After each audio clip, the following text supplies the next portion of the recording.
Everyone, आप सभी का स्वागत है। आज के इस वीडियो में मैं बात करने वाला हूँ बीपीएससी शिक्षक भर्ती 2023 के बारे में। आप ही मैं प्रैक्टिस सेट लेकर आ रहा हूँ, तो मैथ का पहला प्रैक्टिस सेट है। आप प्रैक्टिस करें। अभी से आपको जो मैथ और रीजनिंग में डर है, जो अभी बिहार में टीचर है, जो नियोजित शिक्षक है, वो भी अगर नियमित होना चाहते हो तो उसको भी एग्ज़ाम देना पड़ेगा, ठीक है। और जो अभी न्यू है, फ्रेशर है और टीचर बनना चाहते हो तो उसके लिए भी इंपॉर्टेंट हो जाता है। तो आप एक बार वीडियो को जरूर देखें और प्रैक्टिस करें क्वेश्चन का। और मैं इंपॉर्टेंट क्वेश्चन को प्रैक्टिस कराने वाला हूँ, आपको सारे टॉपिक को मैं कराऊंगा, ठीक है। अभी मिक्स में करा रहा हूँ, अब धीरे धीरे आपको मैं अलग अलग टॉपिक कराऊंगा। तो आज के इस वीडियो में मैथ का मैं कुछ क्वेश्चन को प्रैक्टिस कराने वाला हूँ। यदि दो संख्याओं का योग 36 है तथा उनका गुणनफल 315 है, तब दोनों संख्याओं का निरपेक्ष अंतर ज्ञात कीजिए। मतलब दोनों का डिफरेंस आपको निकालना बताना है, ठीक है। अब देखिए, इसका गुणनफल क्या है, 315 है। जब कोई दो संख्याओं को आप जब गुना करेंगे, संख्या में ऐसे समझा रहा हूँ आपको, x into Y equal to आपका क्या 315 है, ठीक है। जब गुना करेंगे तो आपको यूनिट डिजिट में क्या होना चाहिए, यूनिट में 5 होना चाहिए, तभी तो इसका गुना में क्या आ जाएगा, 5 आ जाएगा ना। अब जैसे मान ली कोई संख्या मैं लेता हूँ 5 इंटू मैं लेता हूँ आपका 11, तब तो यूनिट डिजिट में क्या 5 दिखेगा ना। तो उसी तरह आपकी यूनिट डिजिट में क्या होगा, 5 होगा। और यदि दोस्त योग दिया हुआ उसका 36, ठीक है, योग दिया हुआ है, तो दो संख्याओं का योग 36 होना चाहिए और उसका यूनिट डिजिट ऐसा संख्या चूज करना चाहिए, एक संख्या का यूनिट डिजिट आपका 5 होना चाहिए, ठीक है, 5 होना चाहिए। आप अगर मैं मान के चलता हूँ, आप इस तरह से कर सकते हो, 31 प्लस 5, ये भी 36 हो रहा है, लेकिन गुना जब करेंगे तो 315 आएगा क्या, नहीं आएगा।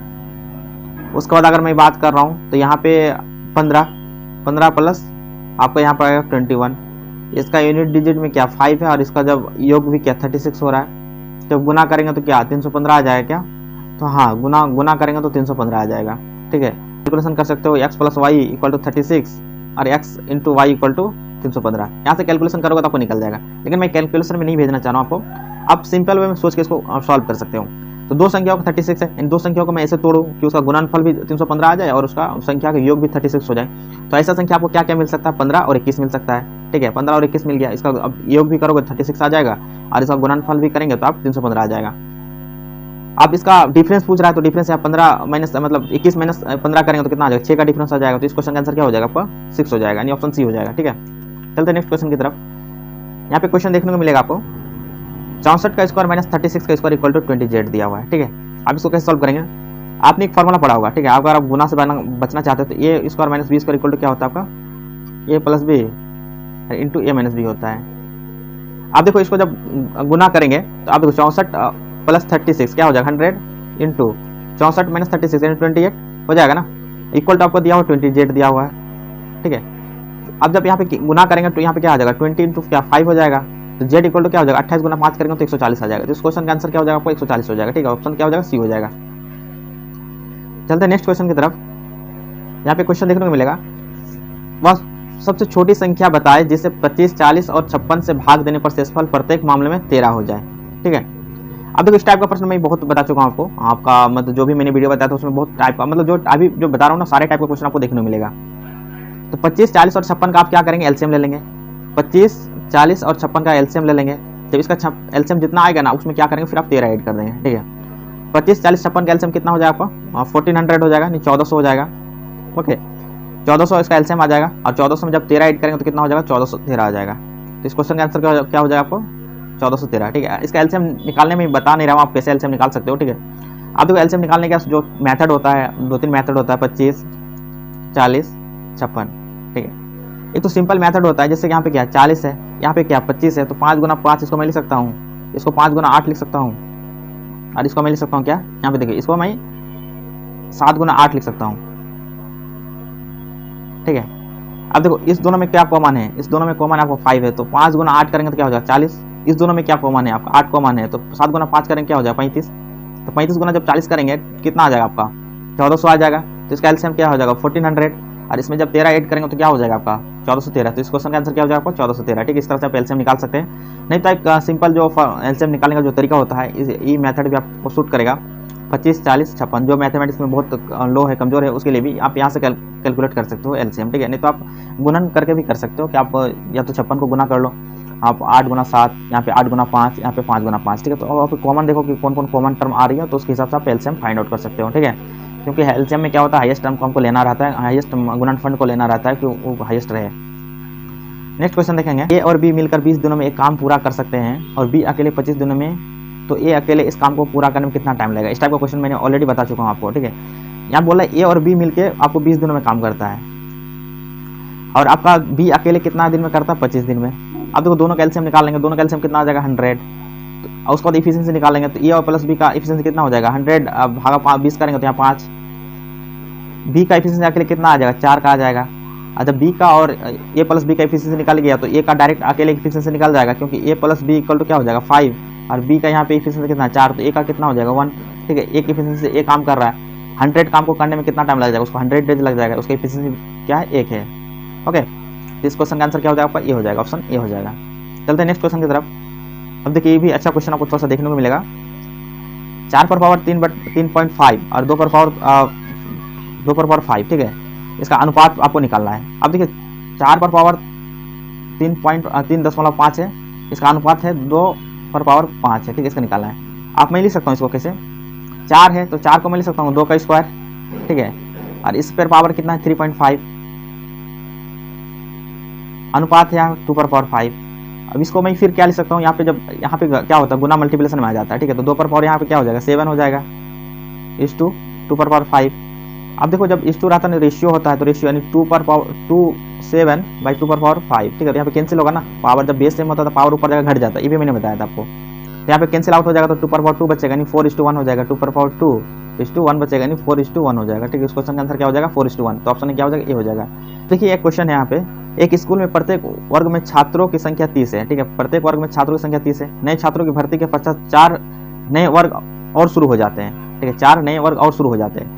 अब कुल वर्गों की संख्या कितना, 15 हो गया, तो प्रत्येक वर्ग में 25 छात्र हैं, तो स्कूल में नए छात्रों को कितने भर्ती हुई, एवरेज का क्वेश्चन हो गया ना, आप यहाँ कैलकुलेशन कर सकते हैं ना। आप पहले देखिए, पहले कितना वर्ग था, 11 वर्ग था, और उसमें छात्रों की संख्या करके एक वर्ग में कितना था, 13, मतलब 30 करके था, 30 करके। अब 4 नया वर्ग और शुरू हो जाते हैं, 4, ठीक है, तो अभी कितना हो जाता है, 15 हो जाता है, और एक में छात्रों की संख्या कितना करके हो जाता है, 25 करके हो जाता है, ठीक है। अब जब 25 करके हो जाता है तो इसको डायरेक्ट कैलकुलेशन करके आप इसको निकाल सकते हो ना, नया कितना छात्र हो गया, तो 30 गुना 11 करेंगे तो कितना हो जाएगा आपको, 330। अब 25 गुना 15 करेंगे तो आपको कितना हो जाएगा, आपको 375 हो जाएगा ना। 25 गुना 15 करेंगे तो 25 125, 12 और 25, ठीक है, 37, 375 हो जाएगा। और जब इसका डिफरेंस देख रहे हैं तो कितना का आ रहा है, 45 का आ रहा है ना, तो यहाँ पे कितना हो जाएगा, 45 नया छात्र भर्ती हुए, ठीक है। तो क्वेश्चन का आंसर क्या हो जाएगा, ऑप्शन ए हो जाएगा। इस तरह से इसको सॉल्व कर सकते थे। नेक्स्ट क्वेश्चन देख लेते हैं, 150 से छोटी सभी प्राकृतिक संख्याओं का योग निकालना है, ठीक है, 150 से छोटी सबसे प्राकृतिक संख्याओं का योग निकालना है, ठीक है, 150 छोटी यानी 1 से लेकर 149 तक मुझे प्राकृतिक संख्याओं का औसत पूछ रहा है, एवरेज क्या होगा। तो एवरेज जब नेचुरल नंबर रहता है ना, तो नेचुरल नंबर में क्या होता है कि देखो, नेचुरल नंबर में क्या होता है, अगर 1 2 3 4 डॉट डॉट इस तरह रहा n तक गया, इसमें समेशन क्या होता है, n × n + 1/2 होता है, ठीक है, इसका समेशन होता है नेचुरल नंबर का। जब एवरेज निकालना होगा तो टोटल नंबर से डिवीजन करना पड़ेगा, तो डिवीजन क्या होता है, n से डिवीजन करेंगे तो n क्या है, कैंसिल हो जाएगा, तो n + 1/2, ठीक है, यानी 1 प्लस लास्ट वाली संख्या बाई 2, इस तरह से इसका एवरेज निकाल सकते हैं। तो इस तरह का क्वेश्चन मैंने ऑलरेडी बता चुका हूँ। तो यहाँ पे आप देखने को मिलेगा ये 1 प्लस यहाँ पे 149/2, तो इस क्वेश्चन का आंसर क्या हो जाएगा, 75, तो ऑप्शन क्या हो जाएगा, बी हो जाएगा, दैट्स राइट। नेक्स्ट क्वेश्चन देखते हैं, 1 + 1/5 × 4 प्लस 1/5 × 4 का स्क्वायर प्लस 1/5 × 4 का क्यूब, ठीक है। तो इसको आप इस तरह से कर सकते हैं, 1 + 1/5 × 4 कितना हो जाएगा, 20 प्लस 1/5 × 4 का स्क्वायर कितना हो जाएगा आपका, 4 का स्क्वायर 16 और 5 80 हो जाएगा, प्लस 5 का क्यूब मतलब 4 का क्यूब 1/4 का क्यूब प्लस × 5, ठीक है। तो आपका कितना हो जाएगा, आपका यहाँ से 64 गुना 5 करेंगे तो आपका हो जाएगा लगभग 320, 64 गुना 5 करेंगे 320, ठीक है। अब देखो इसका एलसीएम लेंगे तो क्या हो जाएगा, 320 आ जाएगा ना। तो इस तरह का ऑप्शन आपको एक ही दिख रहा है नीचे डिनोमिनेटर में, तो ऑप्शन क्या हो जाएगा, इसका बी हो जाएगा। आपको कैलकुलेशन करने की कोई जरूरत है ही नहीं, ठीक है। आप इसका इस तरह से आप जैसे तोड़े तो इसका एलसीएम आप जैसे सोचेंगे कितना हो जाएगा 320, तो उस तरह का ऑप्शन आपको एक ही दिख रहा है। आप जब कैलकुलेशन करोगे भी तो आपको इतना आ जाएगा रिजल्ट, 341/320 आ जाएगा। आप करने की कोई जरूरत नहीं है, अगर दूसरा उस तरह का ऑप्शन रहता तो करके जरूर देखते, बट आपका ऑप्शन उस तरह से आ जाएगा। यहाँ पे थोड़ा सा केयर रहना है कि यहाँ पे 320/341 है, तो आप यहाँ पे थोड़ा कंफ्यूजन होंगे, लेकिन बट आपका जो डिनोमिनेटर में आया 320, न्यूमिनेटर में 320 से ज़्यादा ही होगा, 341/320, क्योंकि यहाँ पे 1 प्लस है ना, यहाँ पे 1 में ऐड करें ना समथिंग, तो 1 समथिंग होगा ना, आपको कोई चीज़ तो घटेगा नहीं ना। यहाँ पे 320/341 1 से छोटा हो रहा है और यहाँ पे वैल्यू 1 से बड़ा हो रहा है, ठीक है। तो इस तरह से मतलब आप ये करके मार सकते हैं, मतलब चेक करके मार सकते हैं आप ऑप्शन को। चलते नेक्स्ट क्वेश्चन देखते हैं। नेक्स्ट क्वेश्चन यहाँ देखने को मिलेगा आपको, किसी संख्या के 30% को 49 में जोड़ने पर वही संख्या प्राप्त होती है। किसी संख्या को 30% को 49 में जोड़ने पर वही संख्या प्राप्त होती है, तो वह संख्या कितना होगा। अब देखो किसी संख्या का, ठीक है, तो आप इसको 2-3 तरह से बना सकते हैं, ठीक है। तो मैं एक तरह और बता देता हूँ आपको। 30%, तो मैं संख्या x मान लेता हूँ ना, x मान लेता हूँ। अब x मान लेता हूँ ना, x का 30% 3/100 मतलब 30/100 प्लस 49 में जोड़ने पर वही संख्या प्राप्त होती है। कौन संख्या, जो x मैंने माना था, ठीक है। जब इसको कैलकुलेट करोगे ना, जब कैलकुलेशन करोगे तो यहाँ पे x का कितना आ जाएगा, वैल्यू 70 आ जाएगा। ऐसे आ जाएगा जब x यहाँ पे 100 क्या आ जाएगा, इधर जाएगा 100x और यहाँ पे 30x, तो 70x इक्वल टू क्या हो जाएगा, मतलब 4900, तो x इक्वल टू क्या हो जाएगा 70। आप इस तरह से कैलकुलेशन करेंगे तो 70 आ जाएगा। ओके, तो इस क्वेश्चन का आंसर क्या हो जाएगा 70। आप इसमें देख भी सकते हैं 70 का 30% अगर ऐड करेंगे तो वही संख्या प्राप्त हो जाती है ना मुझे। 70 का 30% अगर किसी संख्या में ऐड करेंगे तो वही संख्या प्राप्त हो जाती है, ठीक है। कैसे मैं बता देता हूँ। 70 का 30% कितना हो जाता है आपका 21 हो जाता है। 30/100 आप प्लस 49 करेंगे तो वही संख्या प्राप्त हो जाती है 70। कैसे, यहाँ पे देखो 2 0 2 जो कैंसिल आउट हो जाएगा, 70 21 और यहाँ पे 49, तो 70 आ जा रहा है। इस तरह से इसको कैलकुलेशन कर सकते हैं। फिर से एक बार मैं बता देता हूँ, x गुना 30/100 प्लस 49 इक्वल टू आपका हो जाएगा क्या, वही संख्या प्राप्त चाहिए ना, ठीक है। आप देखो 30x equal plus 4900 equal to हो जाएगा आपका यहाँ पे 100x। आप देखो यहाँ पे 100x है, 30 को उधर लेके जाओ तो यहाँ पे क्या 70x इक्वल टू क्या हो जाएगा 4900। तो यहाँ पे x का वैल्यू आप निकाल सकते हो। यहाँ पे 70 70 कैंसिल, यहाँ पे 70 70 49 70 आ जाएगा इसका, ठीक है। तो रिजल्ट यहाँ से क्वेश्चन का आंसर क्या हो जाएगा 70 हो जाएगा। चलिए नेक्स्ट क्वेश्चन देखते हैं। अब यहाँ पे क्वेश्चन देखने को मिलेगा आपको, थोड़ा देख के लग रहा है कैलकुलेशन है बनेगा कि नहीं। यहाँ पे 33 नंबर क्वेश्चन के बराबर मान ज्ञात करना है, ठीक है। 2.002 बटे 20.02 प्लस 2002 बटे 200.2 है, ठीक है। आप इसको कैसे करना है, आप यहाँ से पॉइंट हटाओ। क्वेश्चन में आपको दिया 2.002 बाई 20.02 प्लस 2002 यहाँ पे दिया हुआ बाई यहाँ पे है 200.2, ठीक है। आप जब यहाँ पे पॉइंट हटाएंगे तो यहाँ दशमलव जब हटाएंगे तो यहाँ पे नीचे कितना आ जाएगा 1000 आ जाएगा, ठीक है। और यह जब हटाएंगे तो ऊपर में कितना आ जाएगा आपका 100 आ जाएगा, ठीक है। सिंपल वे में बता रहा हूँ, ठीक है। तो यहाँ पे आपको कैंसिल आउट हो जाएगा ना, यहाँ पे सेम आ जाएगा 2002 वैल्यू, यहाँ पे 2002 कैंसिल आउट हो जाएगा। यहाँ पे जब दशमलव हटाएंगे तो ऊपर में क्या आ जाएगा 10 आ जाएगा, ठीक है। तो यहाँ पे कैंसिल आउट हो जाएगा पूरा। आप देखो यहाँ पे 100 बाई ऊपर में 100 है और नीचे में क्या है यहाँ पे 1000 है प्लस यहाँ पे 10 है, 1 0 1 0 कैंसिल, 1 0 1 0 कैंसिल, तो 1/10 प्लस 10, ठीक है। तो इसको आप 1/10 यानी 10 में 0.1 ऐड होगा तो 10.1 हो जाएगा। तो इस क्वेश्चन का ऑप्शन क्या हो जाएगा, ये हो जाएगा, ठीक है। तो इस तरह से क्वेश्चन को सॉल्व कर सकते हैं। आइए नेक्स्ट क्वेश्चन देख लेते हैं। नेक्स्ट क्वेश्चन यहाँ पे एक अच्छा क्वेश्चन देखने को मिलेगा आपको मिश्रण से रिलेटेड, ठीक है। बोले तीनों मिश्रण में दूध तथा पानी का अनुपात 2.3 है, 3.1 तथा 4.5 है, और जिनको 2 3 4 के अनुपात में मिलाया जाता है, ठीक है, अलग अलग मिलाया जाता है। आप इसको कैसे कर सकते हैं, दूध यानी मिल्क और वाटर का रेशियो दिया हुआ है 2 3 3 1 और आपका 4 5 दिया हुआ है, ठीक है। अब देखिए इसका रेशियो का कितना हो जाएगा, यहाँ पे 5 4 और यहाँ पे क्या हो जाएगा 9 हो जाएगा, ठीक है। यहाँ पे रेशियो को सेम करेंगे। जब रेशियो यहाँ पे सेम करेंगे ना, यहाँ पे क्या हो जाएगा, रेशियो जब सेम करेंगे तो इसका एलसीएम ले लेता हूँ ना। जब एलसीएम लेंगे तो इसको कितना से मल्टीप्लिकेशन करना पड़ेगा आपका 9 चौके 36 36 से मल्टीप्लाई करना पड़ेगा। इसको कितना से मल्टीप्लाई करना पड़ेगा आपको 45 से मल्टीप्लाई करना पड़ेगा, ठीक है। और उसके बाद फिर आपको इसको कितना से मल्टीप्लाई 20 से मल्टीप्लाई करना पड़ेगा। और अलग अलग बर्तन से मिलाया गया तो इसको 2 रेशियो में, तो इसको 2 से मल्टीप्लाई करना पड़ेगा और इसको 3 से और इसको 4 से, ठीक है, अलग अलग से मिलाया गया। उसके बाद जब कैलकुलेशन करेंगे ना 36 गुना 2 यहाँ पे कितना आ जाएगा 72। अब 72 यहाँ पे मिल्क का रेशियो कितना है 2, तो 72 गुना 2 कितना हो जाएगा आपका 144 हो जाएगा। मैं मिल्क का निकाल देता हूँ और बाद बाकी आप वाटर का निकाल लेना, 144 हो जाएगा। उसके बाद फिर यहाँ पे 45 गुना 3 करेंगे तो कितना हो जाएगा आपका 145 गुना 3 करेंगे तो 135 हो जाएगा। और 135 गुना 3 करेंगे तो कितना हो जाएगा 45 आपका हो जाता है। और फिर वही 145 गुना 3 करेंगे, उसके बाद फिर यहाँ जो भी उसका रिजल्ट आएगा यहाँ पे लिख लेंगे। उसके बाद फिर आपका 20 गुना 4 यहाँ पे 80 80 गुना यहाँ पे 4 करेंगे तो कितना हो जाएगा आपका 320 हो जाएगा। और मैं कर ही देता हूँ 45 गुना 3 करेंगे, 45 गुना 3 तो आपको होता है 135 और 135 गुना 3 करेंगे तो आपका हो जाएगा 5 या 15 मतलब हाथ में रहा 1 और 13 39 यानी 405 हो जाएगा, ठीक है 405। तो इसको ऐड करेंगे तो कितना आ जा रहा है, तो ऐड कर लेंगे तो 4 और 5 क्या हो जाएगा, यहाँ पे 9 हो जाएगा, 4 2 6 हो जाएगा और यहाँ पे 4 4 8 हो जाएगा, 869 रेशियो समथिंग 869 आ जाएगा आपको मिल्क का, ठीक है। तो इसको इस क्वेश्चन में ऑप्शन देख रहा हूँ 869 ऑप्शन डी में दिख रहा है, ठीक है। एक ऑप्शन 869 डी में दिख रहा है, तो 869 751 आ जाएगा मिल्क और आपका वाटर का रेशियो, ठीक है। वाटर का आप खुद निकाल लेना, आप जिस तरह से मैंने बताया उस तरह से आप निकाल सकते हो। आइए नेक्स्ट क्वेश्चन देखते हैं। अब यहाँ पे क्वेश्चन देखने को मिलेगा क्राइमूल और विक्रयमूल से रिलेटेड, सीपी दिया हुआ मतलब विक्रय मूल्य बताए जब लागत मूल्य दिया हुआ 36.4 और लाभ 15% का कमा रहा है, ठीक है। तो कॉस्ट प्राइस हमेशा क्या होता है आपको 100% में होता है। प्रॉफिट अब 100 में अगर ज़्यादा होगा तो प्रॉफिट, और 100 से कम होगा तो क्या होगा, आपको लॉस होगा। अब जब बेचेंगे कोई भी चीज़ को तो 100% से ज़्यादा में बेचेंगे ना तब आपको प्रॉफिट होगा। यहाँ पे 100% का वैल्यू आपको दिया हुआ 36 आपने खरीदा है, अब बोला 15% प्रॉफिट हो रहा है, यानी 115% का वैल्यू निकालना है, ठीक है। 115% निकाल जाएगा। 115% इक्वल टू एक्स, मैंने बताया था क्रॉस मल्टीप्लिकेशन करके आप निकाल सकते हो यहाँ से। तो आप देखो इसको कैसे कर सकते हो, 115 गुना 36.4 और डिवीजन बाई क्या हो जाएगा 100। जब इसको कैंसिल आउट करेंगे तो 30 मरतबा जाएगा और यहाँ पे हो जाएगा आपका 20, तो 30/20। जब इसको कैलकुलेशन वगैरह करेंगे तो 30 गुना 336.4 और डिवीजन 20 से भाग देंगे तो आपको आ जाएगा रिजल्ट 41.86, यानी ऑप्शन क्या हो जाएगा, डी हो जाएगा। इस क्वेश्चन का ऑप्शन क्या हो जाएगा, डी हो जाएगा, ठीक है। चलिए नेक्स्ट क्वेश्चन, यहाँ पे आपको देखने को मिलेगा एलसीएम निकालना है। 3 पर पावर क्या 7 है, 3 पर पावर 12 है, 3 पर पावर 17 है, ठीक है। बहुत आसान क्वेश्चन है। तो इस क्वेश्चन का आंसर क्या हो जाएगा, आपको 3 पर पावर 17 हो जाएगा, जो हाईएस्ट पावर होता है ना एलसीएम में। आप इस तरह इसको सोच लो ना, जैसे 2 4 8, एलसीएम कितना होता है 8 होता है, क्योंकि 8 क्या यहाँ पे हाईएस्ट है। अब देखो इसमें क्या होता है 2 पर पावर 1, 2 पर पावर 2 और यहाँ पे 2 पर पावर क्या 3 लिख सकता हूँ ना मैं। तो यहाँ पे आपका एलसीएम क्या होता है 2 पर पावर 3। यहाँ पे क्या डिविजिबल होना चाहिए ना, यहाँ पे 3 पर पावर 17 है तो मैं इसको 3 पर पावर यहाँ पे 17 अगर लिख रहा हूँ, यहाँ पे 3 पर पावर क्या 12 से भी डिवीजन हो जाएगा ना, यहाँ कैंसिल आउट करेंगे तो क्या हो जाएगा 3 पर पावर 5 बच जाएगा, ठीक है। तो इस हिसाब से इस क्वेश्चन का आंसर क्या हो जाएगा, ऑप्शन बी हो जाएगा 3 टू द पावर 17। बहुत आसान क्वेश्चन था आपका। हाँ, अब ये क्वेश्चन यहाँ पे देखने को मिला, थोड़ा लॉजिक वाला क्वेश्चन है। समांतर श्रेणी यानी अर्थमेटिक प्रोग्रेशन का क्वेश्चन है। इसका टर्म दिया हुआ आपका, बोला है 18वां पद क्या होगा।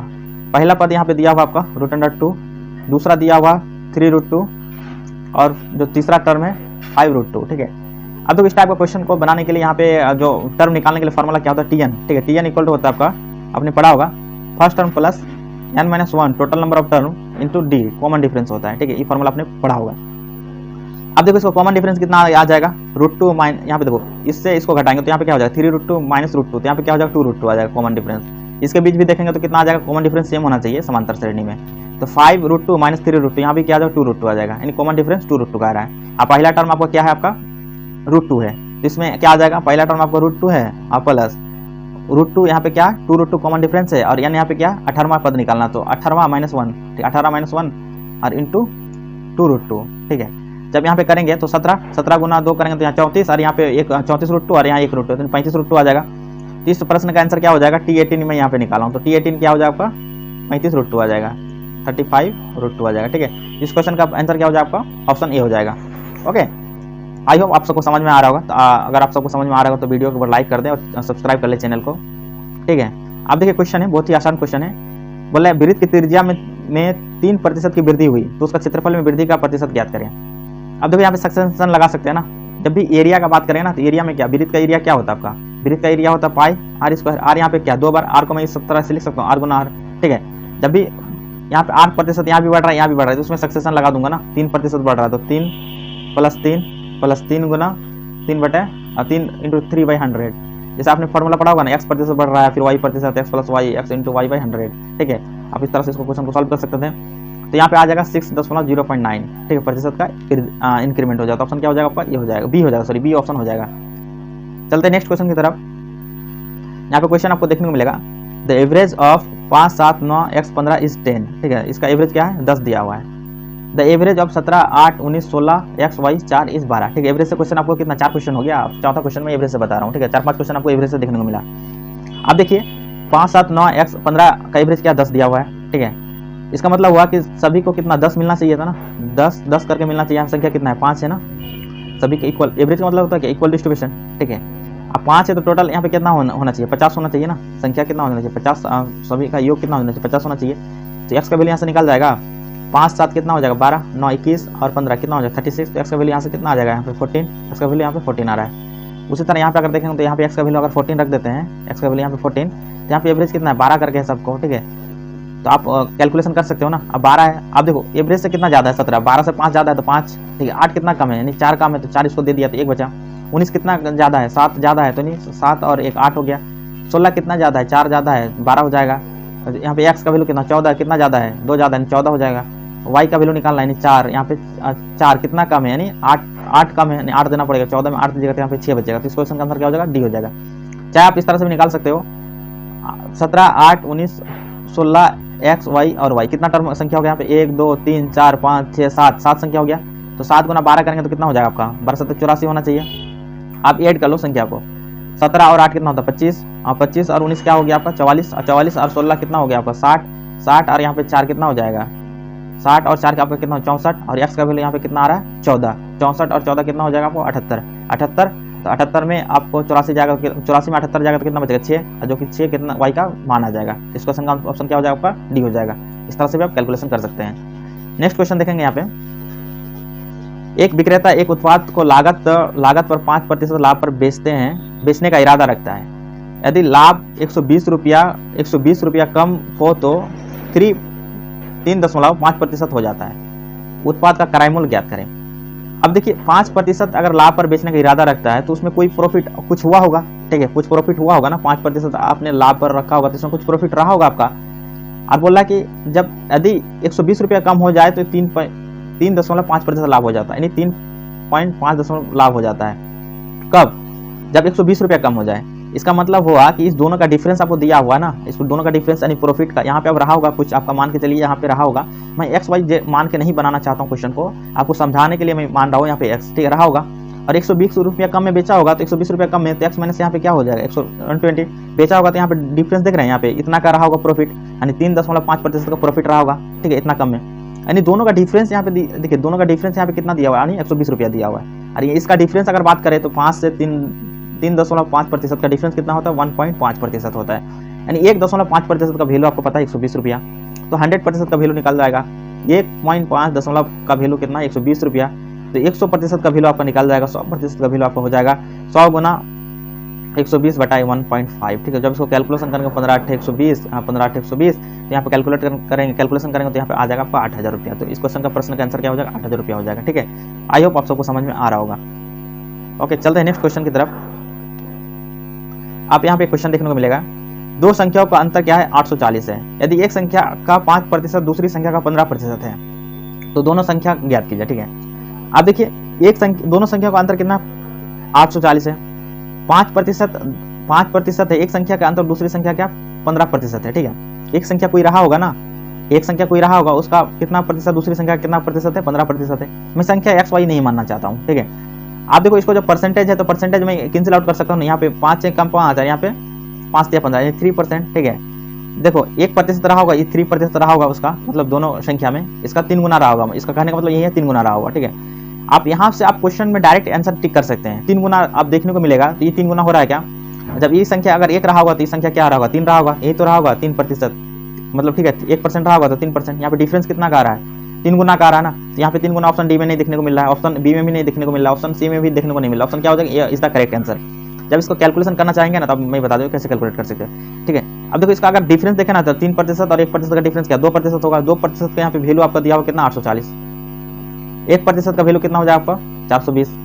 एक संख्या निकल गया 420 और 3% वाला संख्या निकल गया आपको 1260। तो ऑप्शन क्या हो जाएगा ऑप्शन ए हो जाएगा, इज द करेक्ट आंसर, ठीक है। तो इस तरह से इस क्वेश्चन को सॉल्व करना था। चलते हैं नेक्स्ट क्वेश्चन की तरफ, वहां पे देखते हैं एक क्वेश्चन आपको देखने को मिलेगा, डिविजुअल वाला क्वेश्चन है। स्टार किस छोटे से छोटे मान के लिए संख्या इतना से 11 से पूर्णतः विभाजित हो जाएगा, ठीक है। तो स्टार की जगह पे कौन सा ऐसी संख्या को आप रखें कि इस संख्या क्या पूर्णतः 11 से विभाजित हो जाए।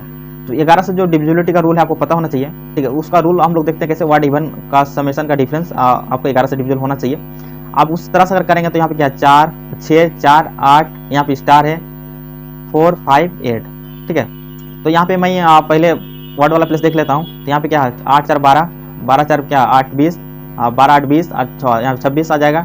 इसके बाद यहाँ पे इवन वाला प्लेस में देख लेता हूँ उसका समेशन 4, यहाँ पे स्टार के बारे में तो पता नहीं है 4 और यहाँ पे कितना हो जाएगा 4 और 5 9 प्लस स्टार, ठीक है। अब देखो 9 प्लस स्टार ऐसा संख्या डाले, या तो दोनों का डिफरेंस क्या होना चाहिए 0 होना चाहिए। तो 0 होने के लिए यहाँ पे क्या हो जाएगा 9, आप यहाँ 17 तो एक ही संख्या, तो 17 तो यहाँ फिल नहीं कर सकते ना। आप देखो यहाँ पे या तो 11 से डिविजल होना चाहिए, तो 11 से 26 माइनस कितना होना चाहिए 26 माइनस 15 तभी तो 11 आएगा। तो यहाँ पे 15 लाने के लिए कितना हो जाएगा 6 फिल करना होगा ना। तो इस क्वेश्चन का आंसर क्या हो जाएगा 6 हो जाएगा। अगर 6 अगर यहाँ पे रखेंगे तो आपको पूर्णतः डिविजिबल हो जाएगा 11 से, ठीक है। तो इस क्वेश्चन का आंसर आपका ये हो जाएगा। चलते हैं नेक्स्ट क्वेश्चन की तरफ। नेक्स्ट क्वेश्चन कह रहा है एक आदमी ने 10% साधारण ब्याज की दर से 300 रुपये उधार लिए, उसने 1 साल के अंदर 60 रुपये का भुगतान किया, तो दूसरे वर्ष के अंत में अपना बकाया चुकाने के लिए वह कितना भुगतान करेगा। अब देखिए 10% साधारण ब्याज की दर से 300 रुपये लिया, निकालूंगा क्यों, क्योंकि 1 साल के बाद 60 रुपये वो चुका देता है। तो 1 साल में इसका ब्याज कितना लगा होगा, 10% है तो 10 मतलब 10 गुना 10% 300 का, यानी 30 रुपया, 30 रुपया उसको ब्याज लगा होगा। टोटल अमाउंट 1 साल के अंत में कितना हुआ होगा, 330 रुपया हो गया होगा, ठीक है। 1 साल के अंत में उसका अमाउंट टोटल कितना हो गया, 330 रुपया। अब उन्होंने 60 रुपया रिटर्न कर दिया, 60 रुपया जब रिटर्न कर देता है यहाँ पे तो 330 माइनस 60 जब यहाँ पे करेंगे तो कितना हो जाएगा आपका 270 रुपीज़, 270 रुपया। अब 270 रुपया का यहाँ पे आपको ब्याज चलेगा, ठीक है, 270 रुपया का यहाँ पे ब्याज चलेगा। और 270 रुपया का फिर 10% यानी 27 रुपया, ठीक है। सेकंड ईयर में जब पेमेंट करेगा तो 10% इसका जब निकालेंगे तो 27 रुपया होगा। जब इसमें 27 रुपये ऐड करेंगे तो यहाँ पे कितना हो जाएगा आपको 297 रुपीज़ हो जाएगा, ठीक है। इस क्वेश्चन का आंसर क्या हो जाएगा 297 रुपीज़ हो जाएगा। मतलब इसको अलग अलग करके आपको निकालना था, फर्स्ट ईयर का सेकंड ईयर का, ठीक है। ऐसा ही आपका सेम था लेकिन 60 रुपया रिटर्न कर रहा है, उसके बाद जो अमाउंट है उसी में तो आपको इंटरेस्ट देना पड़ेगा। तो यही इसमें ट्रिक था इस क्वेश्चन में कि आप क्वेश्चन को पढ़ के समझ पा रहे कि नहीं तो बहुत सारे स्टूडेंट इसमें 300 टिक कर देंगे, ठीक है, 300 रुपया। तो आप इस तरह का गलती नहीं करें क्वेश्चन में, एग्जाम में इस तरह गलती नहीं करें। तो इस क्वेश्चन का आंसर क्या हो जाएगा 297 रुपया हो जाएगा। फिर से मैं एक बार बता देता हूँ, आपने 300 रुपया उधार लिया 10% की ब्याज से, तो 10% का मतलब हो गया 1/10, यानी 10 रुपये आप लेते हैं तो 11 रुपये आपको देना पड़ता है। तो यहाँ पे 1 साल में कितना ब्याज हो गया आपका 30 रुपया ब्याज हो गया। टोटल अमाउंट कितना हो गया आपका 330 रुपया हो गया, लेकिन आपने रिटर्न कर दिया कितना 60 रुपया, 60 रुपया आपने रिटर्न कर दिया, आपको अमाउंट कितना बच गया 270 रुपया बच रहा है, ठीक है। 270 का ही आप तो ब्याज लगेगा, और 270 में फिर 10% अगर ब्याज देंगे सेकंड ईयर के लिए तो कितना होगा 27 रुपया। जब 27 रुपये इसमें ऐड करेंगे तो कितना अमाउंट हो जाएगा टोटल 297 रुपीज़ में आपको देना लौटाना पड़ेगा। आइए नेक्स्ट क्वेश्चन देखते हैं, बहुत आसान क्वेश्चन देखने को मिला होगा। 2, 5, 10 मतलब 2/4 और 5/6 और 10/8 का आपको एलसीएम निकालना है, ठीक है। इस टाइप का क्वेश्चन को करते क्या है, एलसीएम आपको भिन्न में है, एलसीएम निकालना है तो आपका जो अंश है, ठीक है, उसको क्या बोलते हैं अंश, और इसको हर बोलते हैं, ठीक है। डिनोमिनेटर ना 2/4 और 5/6 10/8 का आपको एलसीएम निकालना है। इसमें आपको 2, 5, 10 का एलसीएम हो जाएगा, तो 2, 5, 10 का एलसीएम कितना हो जाएगा आपका 10 हो जाएगा, ओके। और 4 और 6, 8 का एचसीएफ निकालना है, तो एचसीएफ इसका क्या हो जाएगा आपको 2 हो जाएगा, ठीक है। तो इसका क्या आ जाएगा 5, ठीक है, तो इसका आ जाएगा 5, यानी ऑप्शन क्या हो जाएगा डी हो जाएगा, D is the right answer. चलते हैं नेक्स्ट क्वेश्चन देख लेते हैं, लास्ट क्वेश्चन है इस सीरीज का। क्वेश्चन कह रहा है क्या साधारण ब्याज की दर से 5 वर्ष में धनराशि 8,000 से 12,600 रुपया हो जाती है, ठीक है। तो इसमें रेट निकालना है, 5 वर्ष में 12,000 रुपया हो जाती है, ठीक है। तो आप देखो रेट निकालना है, तो यहाँ ब्याज आपको पता चल गया ना, ब्याज यहाँ पता चल गया कि 8,000 रुपया था और आपको कितना हो रहा है 12,600 हो रहा है, 12,600 हो रहा है। आप देखो 12,000 जब 600 हो रहा है तो यहाँ पे कितना का डिफरेंस हो रहा है 4,600 रुपया का डिफरेंस हो रहा है, 4,600 रुपया का डिफरेंस हो रहा है ना, 4,600 रुपया का डिफरेंस हो रहा है। जब इसको 5 से डिवीजन करेंगे कि हर साल, क्योंकि ऐसा ही क्या होता है हर साल सेम होता है ना, हर साल ऐसा ही सेम होता है, ठीक है।